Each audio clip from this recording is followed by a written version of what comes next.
Exactly. Hello, everybody. Hello, world. Good morning, Hello, good world. afternoon, good evening. That's it. Wherever you are in the world, it's one of those. This is the Global Party 2000. We forgot good night.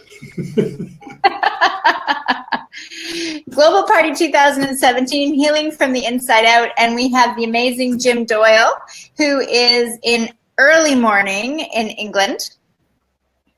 Yep, 6 o'clock in the morning. 6 o'clock in the morning. We have the even earlier morning over here in Canada at 2.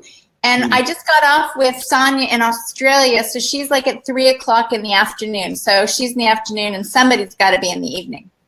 Who's that? The Pacific Coast. Pacific Coast still in the evening. Yes, exactly. Yeah. So we're going to be talking about the inner wisdom of confidence and presence, correct? That is absolutely correct. That's what I love talking about. When we were talking about this and I asked you what song made you inspired, what song was that? Break Free by Queen. So we're going to play a little bit of that and just loosen up here, and here we go. Make me wake up first thing in the morning. Yes. I want to break free.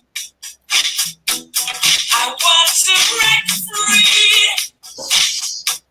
I want to break free from your lies. You're so self-satisfied. I need.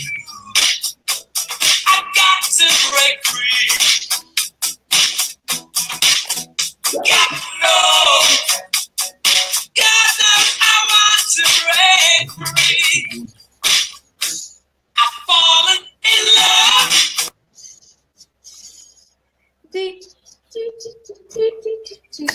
So why did you pick that song, Jim? Because what I do is all about breaking free.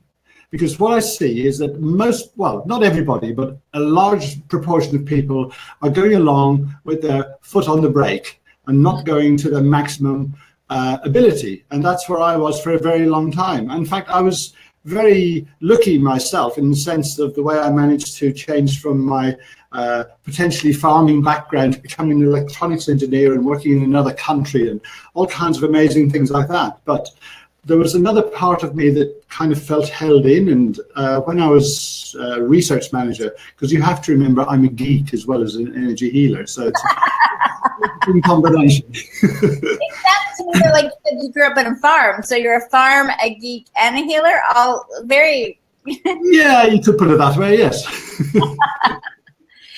It's a combination. Yeah, and so my trigger, or one of my triggers, at least it's my excuse for my changing so dramatically, was that I was very ungrounded and very excitable, excitable Irishman. What more could you imagine? I mean, scary, isn't it?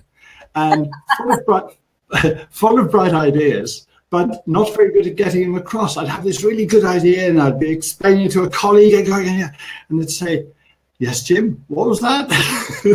Because I had no idea then about how to connect to people, and I see it so much all the time. Anyway, we had a 2-day in-house video presentation training with a few colleagues, good laugh, in front of the camera, it was all okay. But when I stood in front of an audience, I was scattered, I was all over the place, I wasn't focused, and I was not, wasn't myself, is the best way to put it. So the other guys were okay, so I decided that, I think that was the trigger for me to decide there was something wrong with me, I needed to do something about me. I was always interested in self-development, and to cut a long story short, it turned into a midlife crisis. And I ended up knowing that I had to do something and sort of plodded along and various things happened. And then I did a lot of ancestral work, and which was incredible experiences and not recommended for the faint-hearted, the work I did. And I got to the end of that. There was something missing, a missing ingredient of like East meets West. You could never get an answer to a question. It was like, well, I heard about an introductory weekend at the School of Energy Healing, which no longer exists, by the way, or not formally. And I went to that weekend and my experiences were so profound. I knew I had to do a 3-year course. Now, I was 5 weeks a year residential. I just knew it was just, there was no denying. I was self-employed, money wasn't exactly flowing in vast abundance at the time, and it was like, gulp. Now, I won't tell you what my wife's response was because, well, kind of. So there were 2 questions. One was, how much? And I mentioned that. And it was, she probably went to the moon. And then she said, how long? And I think that was probably Pluto. But I had no idea of the impact on my life, because those 5 weeks a year, it was way beyond that, because rumor has it that I'd be all wound up and not myself the week coming up to that week, and certainly not the week coming back. But the things that happened, the changes that happened around me and with me and with the practice homeworks I had with clients were just astonishing.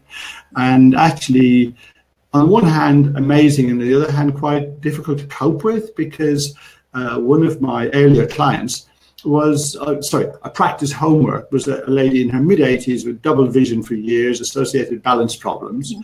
And I'm literally practicing by the numbers back in 2003. And I'm practicing by the numbers, and she's lying there looking up the ceiling, and she suddenly said, I can only see one light fitting, double vision for over 10 years. And like, well, just keep it like that, And that was the kind of thing that happened. So I was in this place of working with technology, kind of an introvert, incredible things happening, lots of change, massive change going on. And I was in a place of, I know it's an amazing world, but it's a confusing world. And it was like, where am I? I had no idea really where I was. And, but it was an interesting journey. I guarantee you that. And over a period of time, I gradually got really tired of the technology and switched over to healing.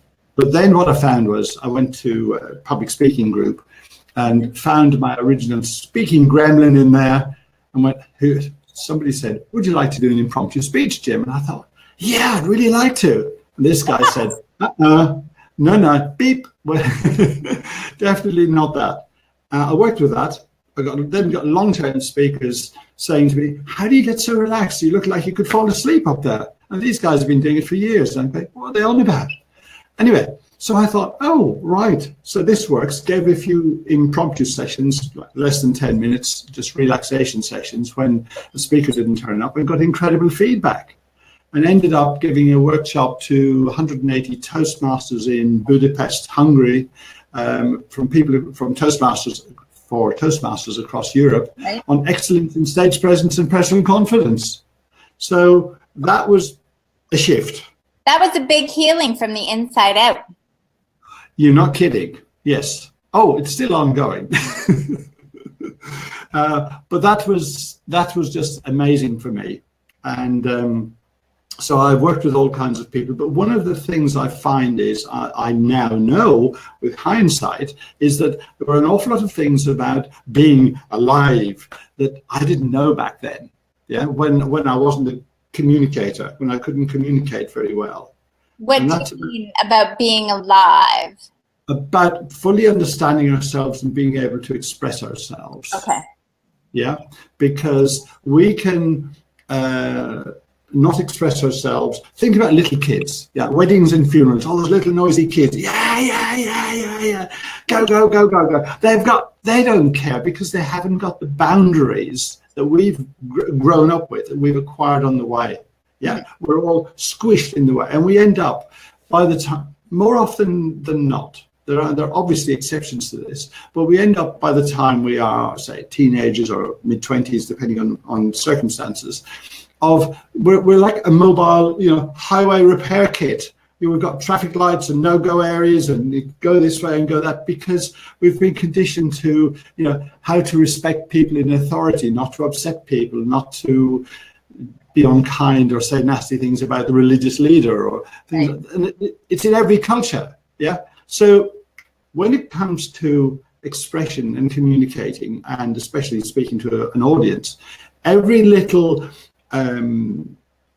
impact we had, every little put down, every little bullying session we had about being laughed at and bullied, when I'm being judged, we stand in front of an audience, and every one of those come to the surface, and we store them in our body and our mind.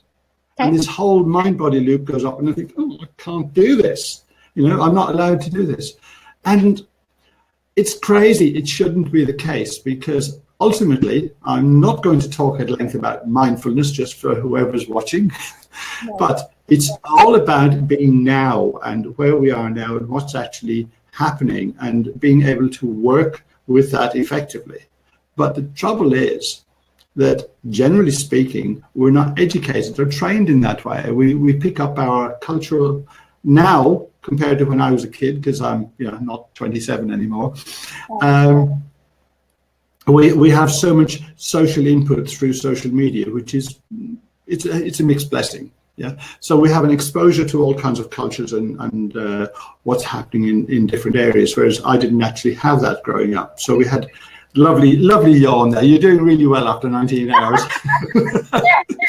The yawning is not so much tired. It is that there's some energy shift going on here. It's interesting, and I don't know if it has to do, because the last time I felt this was with Abdul earlier, and it's in my hips, and it's in the yawning, and it started again with you. So if it's a masculine thing, I don't know, but yeah, it feels exactly similar to early this afternoon with Abdul.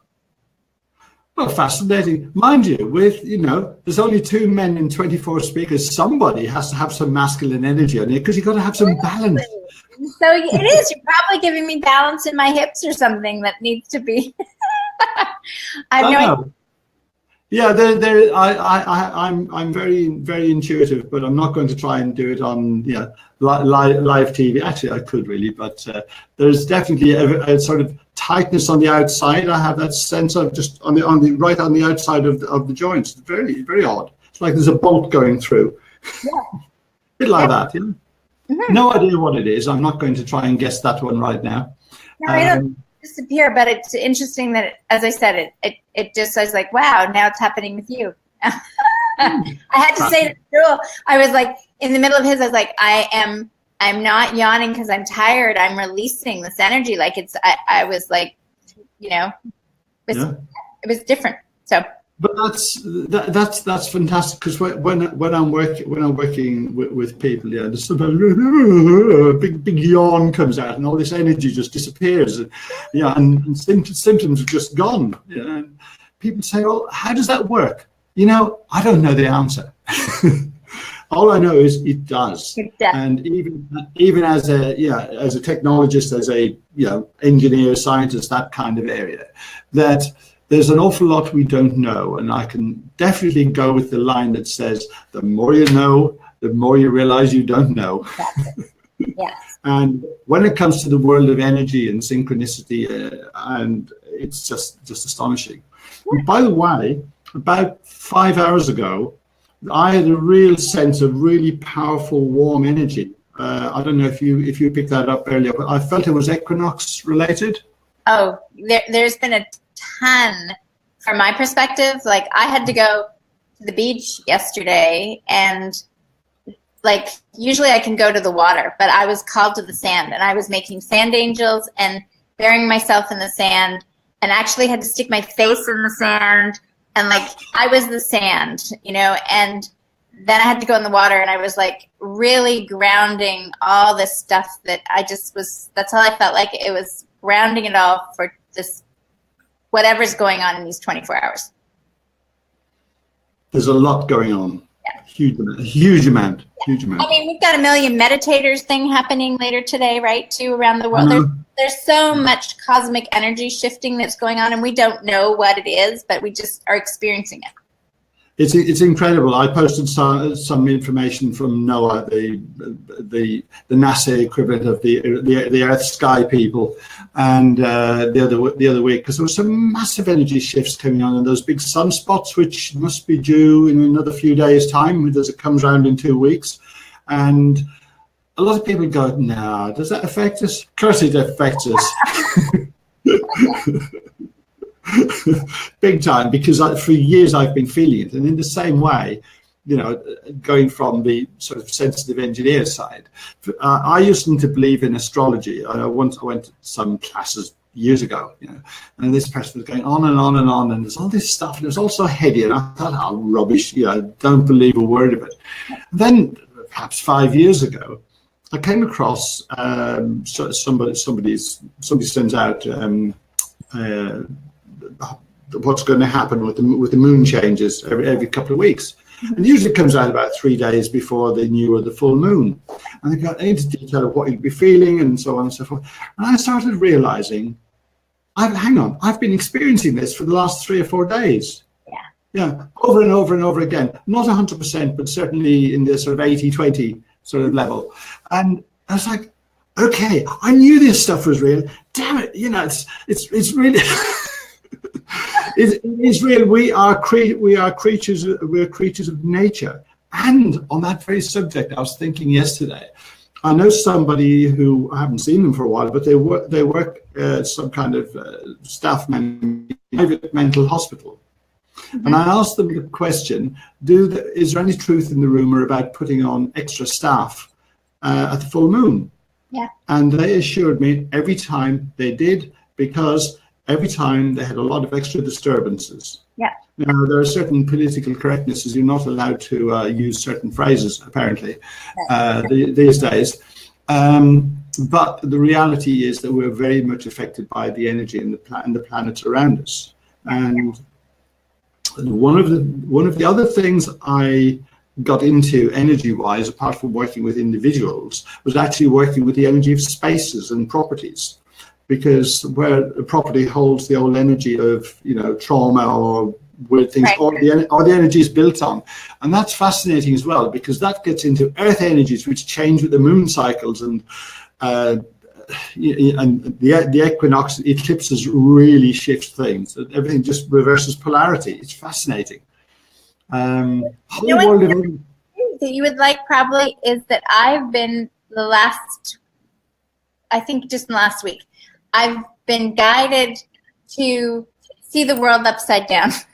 So what I mean is I was like lying back over a rock, and the same thing, looking at the ocean. So the ocean was on the ceiling, and, right, and the boat was like this way, and the rocks were hanging up there. And it was all reversed. And I thought, yeah, I think this is about the whole energy shift of perceptions. When we say we don't know that we don't know.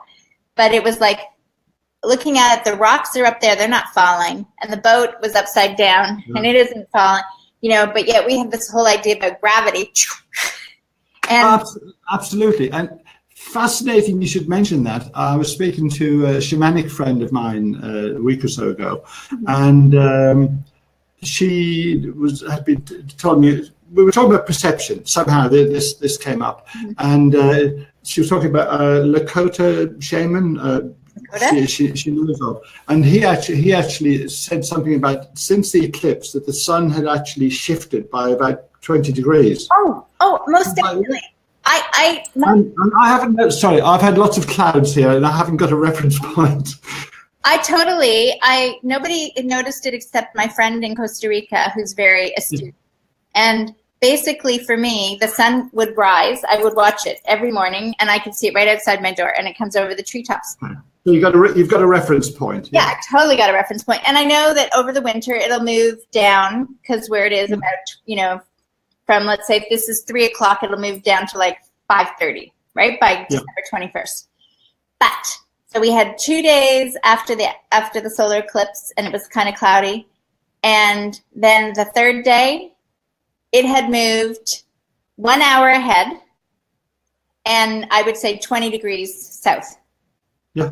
And I said, doesn't anybody else see this? And I was like, Don's like, yeah, he watched it come over the mountains. And he was like, yeah, it's about 15 degrees is what he said that was different. But I was like, I had to keep going back and looking at the time, because I'm like, yeah, we didn't move our clocks ahead, but yeah.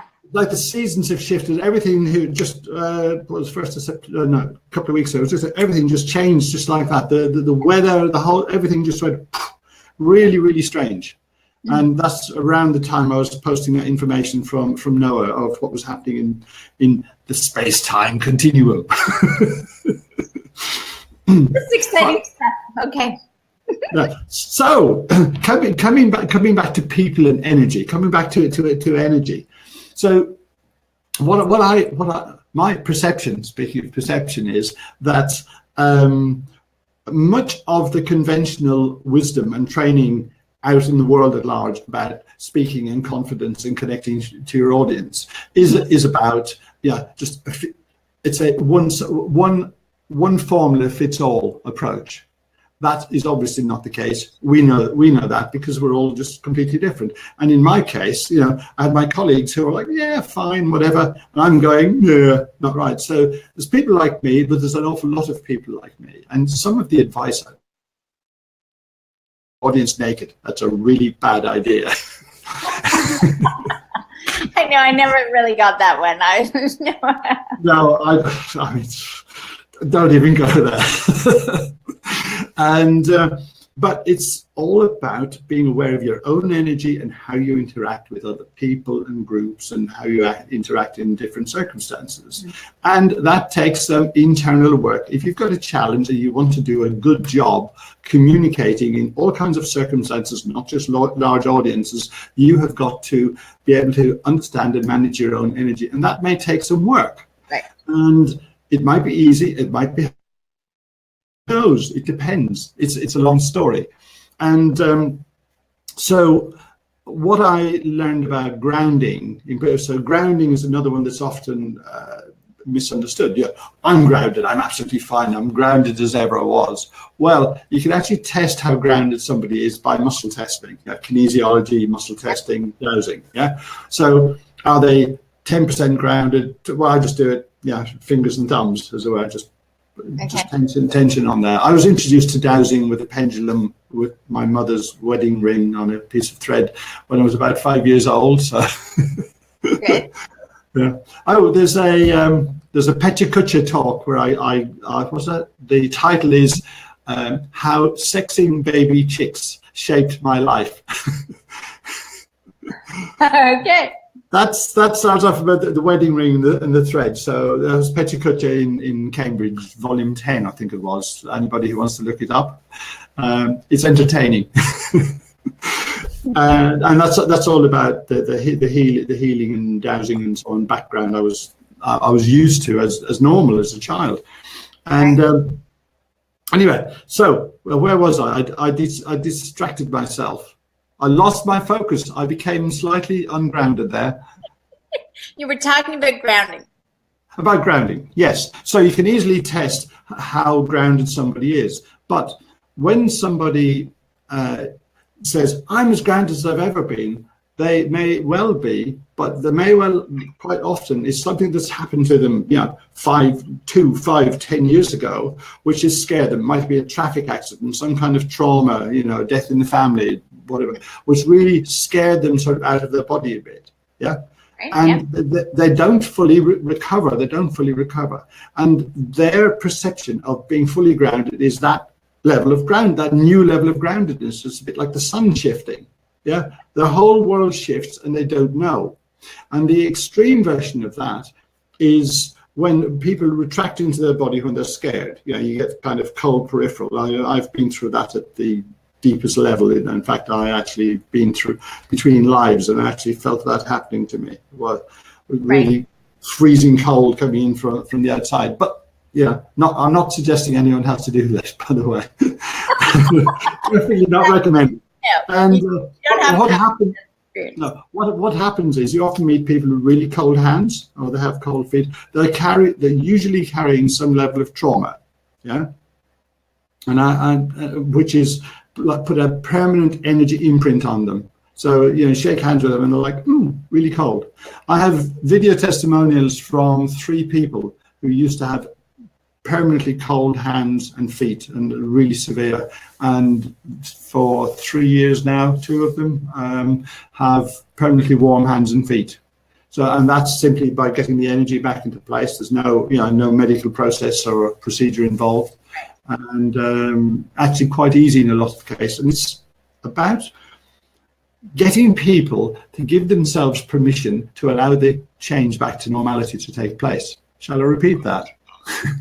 Yes, because the question I would have too, is it normality or is it a natural state? That's a profound question, which I don't think we'll squeeze in the next 20 minutes. Well, normality and perception. We are getting profound on here. Right. Sometimes, sometimes when you're given a hot topic to discuss and you got 30 seconds notice, or even 10 in this case, you just have to get on with it. So I'm speaking to the viewers. It's called being put on the spot.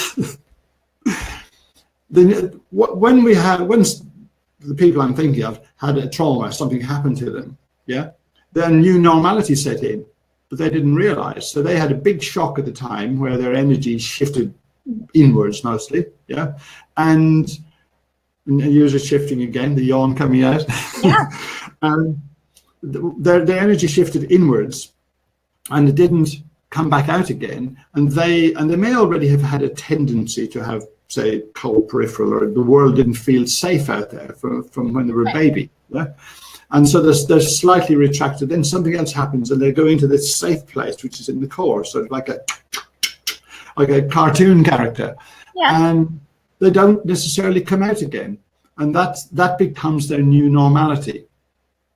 Does that make sense? I can just state it from my perspective, because when you said that, it's like, yeah, I had, you know, I was sexually abused. I was raped when I was 10 and strangled to the point of a near-death experience. So there was trauma, and I hid out in one sense. When I was 10, like everything closed down. That part of me probably was either, you know, just hanging out there as a soul fragment or whatever. But I would have had cold hands and cold feet for most of my life.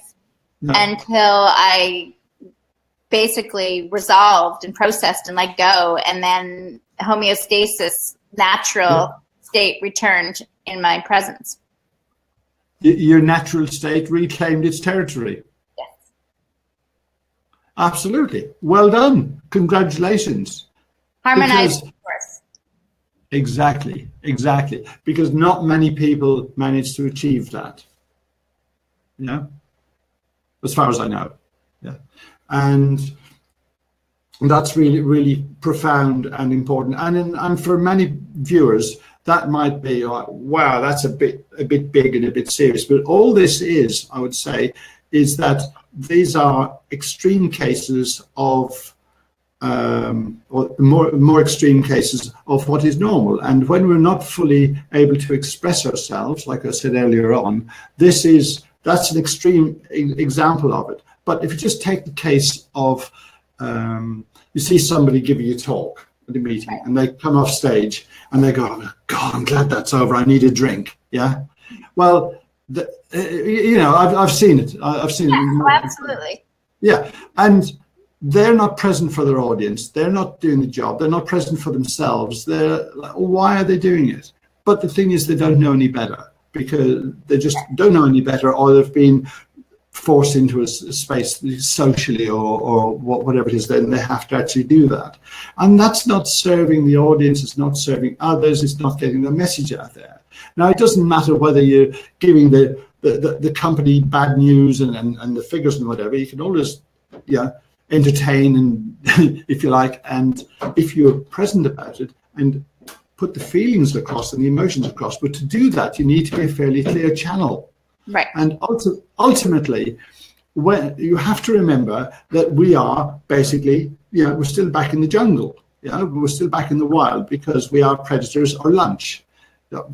Can be. Now, I don't want to be lunch. I spent, some time being lunch in the past. And there's a Hollywood body language expert whose name escapes me, who went to see some tribe, because what they do is men go out hunting all the time. There's lots of animals around that will have them for lunch, and spend some time with them, and they go around in the jungle and they're totally alert. Yeah, they're just totally alert and fine. Nothing ever happens to them, as it were. It's fine. And when he was leaving, he was really impressed. And when he was leaving, he asked the chief, he said, "How come you men never get eaten?" And the chief said, they do, when they're drunk. Well, there you go. Yeah, but that's just for clarification about being drunk, is that you're not in control of your energy, your emotions, and where you are, and particularly your focus. And that's what really matters. And when we've got all these little thoughts of mustn't do this, can't do this, not allowed to do this, and goodness knows what else going on, then we're not clearly focused. And the more of those we clear, like you've done, like I've done, and we're still working on, then the clearer and more focused you become. And quite possibly, as we've both done, you might make a sudden dramatic life direction change or career change. Mm-hmm. Because you realize that you've been living in a bubble of false reality. In fact, you've been living in a world of false news. False news. Ooh, isn't there a TV show about that? Okay, so let's look at this, Jim. So what would be the ideal client that would come to you to gain that inner confidence of, inner wisdom of confidence and presence? I would say there's a whole range, male or female, probably late 20s to mid 40s, that kind of age range, but they have a challenge. So it could be women who are after a career break, going back to work, and they've really lost their confidence. And I was thinking about this the other day. It's if somebody's had, say, a 5-year career break is bad enough, but if they've had a 10-year career break, the technology alone has just changed like, whoa, so much. It's unrecognizable. So for them, it would be an enormous challenge. But for somebody who is afraid to go for promotion, or they're worrying about it, but also perhaps their partner is saying, well, we need more money, or we need a bigger house, or something like that. So they're caught between a rock and a hard place, and they're afraid to go there. Or if they're, and I've been in the position as a technical person, being management above my level of competence. So there's always a risk of that as well.